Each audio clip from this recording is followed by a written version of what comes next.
Hey everyone, welcome to biology eighties. बच्चों, आप में से कुछ बच्चे ऐसे हैं जिनका बाय दिसंबर 2025 नीट 2026 का सिलेबस कंप्लीट हो जाएगा और वो ईयर 2026 की शुरुआत नीट 2026 के रिवीजन के साथ करेंगे, यानी कि जनवरी मंथ से उनका रिवीजन स्टार्ट होने वाला है। कुछ ऐसे बच्चे भी हैं जिनका सिलेबस फरवरी मंथ तक कंप्लीट होगा और मार्च और अप्रैल मंथ वो रिवीजन के लिए यूटिलाइज करने वाले हैं। लेकिन काफ़ी ऐसे बच्चे भी हैं जिनका अभी तक बहुत बड़ा बैकलॉग रह रहा है, जो करंट टॉपिक्स पढ़ने की कोशिश तो कर रहे हैं लेकिन कोचिंग और स्कूल में जो करंट टॉपिक्स पढ़ाया जा रहा है वो समझ नहीं पा रहे हैं, क्योंकि बैक ऑफ द माइंड दिमाग में वही चीज़ घूम रही है कि मेरा तो अभी बहुत सारा बैकलॉग रह रखा है, पता नहीं कैसे कवर होगा, टाइम पर मेरा सिलेबस कंप्लीट हो भी पाएगा या फिर नहीं हो पाएगा। तो अगर आप उन स्टूडेंट्स में से हैं जो कि बैकलॉग की वजह से नीट प्रिपरेशन में दिक्कत फेस कर रहे हैं, तो एक छोटू सी वीडियो आप सभी के लिए बच्चों 5 सिंपल स्टेप्स बताऊंगी जिसके जरिए आप लोग टाइम पर अपनी बैकलॉग कवर कर पाएंगे और नीट 2026 का सिलेबस भी टाइम पर कवर कर पाएंगे। सबसे पहले मैंने हमेशा आप लोगों को हर प्रिपरेशन स्ट्रैटेजी वीडियो में कहा है कि आप लोग डेली टारगेट्स रखते हुए प्रिपरेशन करो। जैसे कि अगर आप लोग वेडनेसडे को क्या पढ़ने वाले हो उसका डिसीजन ट्यूसडे रात को ही ले लो। ट्यूसडे रात सोने से पहले आप लोग टारगेट चार्ट बना दो कि वेडनेसडे के मुझे कौन कौन से टॉपिक्स कवर करने हैं। इस तरीके से हम प्रिपरेशन करते थे। तो बैकलॉग वाले बच्चे अब से क्या करेंगे, आप लोग अगले दिन का जब टारगेट रख रहे हो कि अगले दिन मुझे कौन कौन से टॉपिक्स पढ़ने हैं, तो उनको 2 कैटेगरीज में डिवाइड कर दीजिए। पहला करंट टॉपिक्स और दूसरा बैकलॉग टॉपिक्स। यानी कि सपोज तुम ट्यूसडे रात को बैठ रहे हो डिसाइड करने के लिए कि वेडनेसडे को मुझे क्या पढ़ना है, तो वेडनेसडे को तुम लोग 2 कैटेगरीज में अपने डेली टारगेट को डिवाइड करोगी कि करंट टॉपिक से मैं कौन कौन से टॉपिक्स रिवाइज करने वाला हूं और बैकलॉग टॉपिक से मैं कौन कौन से टॉपिक्स रिवाइज करने वाला हूं। आप लोगों को अपना जो मंथली चार्ट बनाना है वो भी कुछ इस तरीके से बनाना है कि आप लोग मंथ की शुरुआत में ही डिसाइड कर लो। जैसे कि सितंबर मंथ आने वाला है तो तुम सितंबर मंथ का अभी से एक टारगेट चार्ट बना दो कि सितंबर मंथ में मुझे करंट टॉपिक्स किस किस चैप्टर्स के कवर करने हैं और बैकलॉग के कौन कौन से टॉपिक्स कवर करने हैं। सितंबर मंथ के लिए तुमने बैकलॉग के जो भी टॉपिक्स रखे हैं उन टॉपिक्स को वीकली टारगेट्स में डिवाइड करो, उन वीकली टारगेट्स को डेली टारगेट्स में डिवाइड करो। तो सिंपल तरीका है मेरे बच्चों, एक मंथली टारगेट चार्ट बनाइए जिसमें आप लोग कुछ करंट टॉपिक्स इंक्लूड करेंगे और कुछ बैकलॉग टॉपिक्स इंक्लूड करेंगे। बैकलॉग्स को एक साथ कवर करने के पीछे मत भागो, छोटे छोटे चंक्स में उसको डिवाइड करो। अपनी डेली प्रिपरेशन में भी आप लोगों को थोड़ा सा चेंजेस लाने होंगे। कैसे? आप लोगों की कोचिंग या फिर स्कूल में जो भी करंट टॉपिक पढ़ाया जा रहा है, सपोज आप लोगों की कोचिंग में आजकल ह्यूमन फिजियोलॉजी पढ़ाई जा रही है लेकिन अभी आपका plant kingdom animal kingdom incomplete रह रखा है, तो उस डर की वजह से क्या होता है ना, बच्चा क्लास में जब पढ़ रहा होता है ह्यूमन फिजियोलॉजी, उसके दिमाग में चल रहा है कि फिजियोलॉजी पढ़ तो रहा हूँ लेकिन पुरानी यूनिट्स अभी मेरी बची हुई है, वो कैसे सॉल्व होंगी। ये चीज़ नहीं करनी है। जब तुम लोग ऑनलाइन या फिर ऑफलाइन क्लास अटेंड कर रहे हो या फिर स्कूल में किसी करंट टॉपिक को समझ रहे हो, उस टाइम पर फुल्ली फोकस्ड रहते हुए वो करंट टॉपिक समझो, क्योंकि अगर क्लास में इस करंट टॉपिक पर ध्यान नहीं दिया तो ये करंट टॉपिक भी तुम्हारी बैकलॉग की लिस्ट में आ जाएगा और फिर बैकलॉग का पहाड़ बहुत ऊंचा बढ़ता चला जाएगा।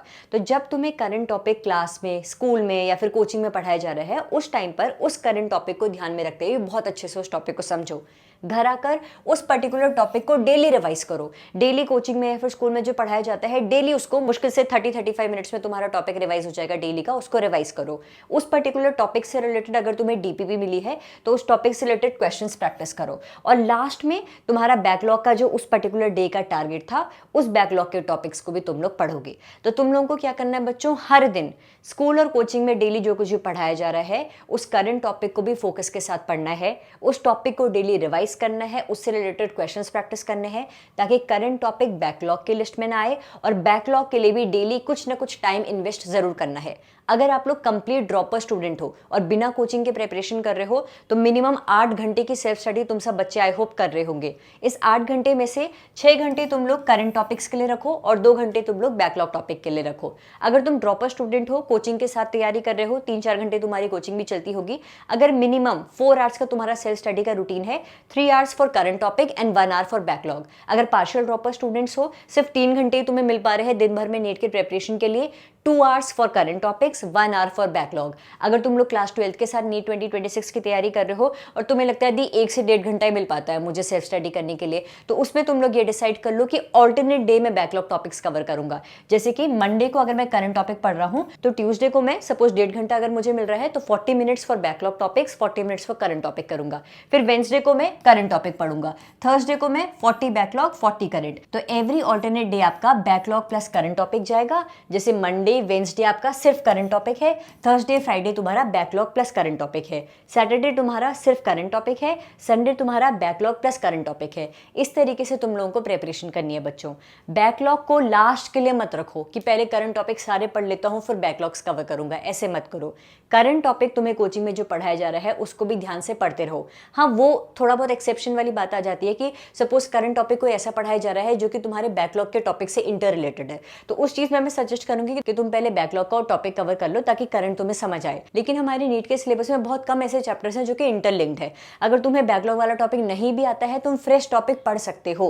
तो करंट टॉपिक को भी इक्वली इंपॉर्टेंस देनी है और बैकलॉग के लिए भी मंथली टारगेट सेट करते हुए तुमको तैयारी करनी है। बच्चों, आई एम श्योर अभी तक तो आप लोगों की बायोलॉजी की काफी यूनिट्स कंप्लीट हो चुकी होगी, तो हर एक यूनिट का तुम्हें क्विक रिविजन अगर करना है तो मेरे चैनल के प्लेलिस्ट सेक्शन में जरूर जाना। मैंने आप लोगों की बायोलॉजी की यूनिट वाइज प्लेलिस्ट बनाई हुई है बच्चों।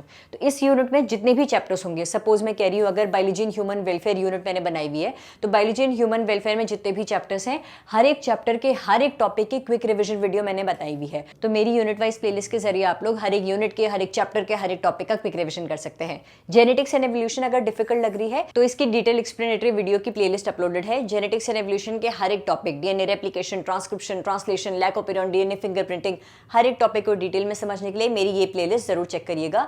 मेरे कम्युनिटी पोस्ट सेक्शन में मैं इस हफ्ते आप लोगों को structural organisation plants and animals complete unit से हर 1.5 घंटे के गैप में क्वेश्चंस पूछ रही हूं, तो मेक श्योर आप लोग यहां से भी एनसीईआरटी बेस्ड क्वेश्चंस प्रैक्टिस कर रहे हैं। बच्चों, अगर आप लोगों के पास कोई क्वेश्चन बैंक नहीं है बायोलॉजी के क्वेश्चंस प्रैक्टिस करने के लिए, तो मेरे Telegram channel biology at east को completely free of cost join करना। वहां पर आप लोगों को बायोलॉजी के chapter wise, unit wise, full syllabus mock test के PDFs completely free of cost मिल जाएगी। तो जिन भी बच्चों की नीट सिलेबस से बैकलॉग रही हुई है, अब बैकलॉग का डर आप लोगों को नहीं सताएगा क्योंकि आप लोगों को बैकलॉग को क्लियर करने का सबसे आसान तरीका पता चल गया है। आप लोगों को अपने मंथली टारगेट्स में करंट टॉपिक के साथ साथ बैकलॉग के टॉपिक्स भी इंक्लूड करने हैं। डेली कुछ न कुछ पोर्शन अपनी प्रिपरेशन के टाइम का बैकलॉग को कवर करने के लिए भी देना है। देखो, बैकलॉग के पहाड़ से जितना डरोगे उतना वो तुम्हें और डराएगा। कॉन्फिडेंटली उसे फेस करोगे तो टाइम पर बैकलॉग क्लियर कर पाओगे। Mention it in the comment section of this video, वो डेडलाइन, वो पर्टिकुलर डेट जो तुमने डिसाइड कर ली है कि इस तारीख से पहले तक मैं अपनी नीट 2026 की सारी बैकलॉग क्लियर कर जाऊंगा। Mention the deadline for clearance of NEET 2026 backlog in the comment section of this video. Thank you so much for watching this video and stay tuned for upcoming videos. Thank you.